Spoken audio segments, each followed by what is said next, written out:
নমস্কার বন্ধুরা, আমি মধুমিতা আপনাদের কাছে নিয়ে এলাম জগদ্ধাত্রী পুজোর স্পেশাল কিছু ভিডিও।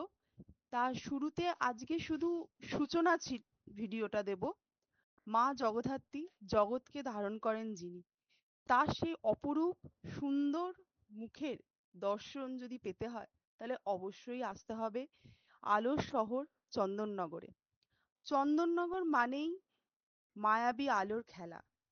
তাই যদি সেই আলোর খেলার সাক্ষী এবং মায়ের অপরূপ রূপ দর্শনে আপনারা পেতে চান তাহলে অবশ্যই আমার এই চ্যানেলটার সঙ্গে থাকুন, সাবস্ক্রাইব করুন আর লাইক করুন এবং আমার পরবর্তী ভিডিওগুলো খুব সহজেই তাহলে আপনাদের কাছে আমি পৌঁছে দিতে পারবো।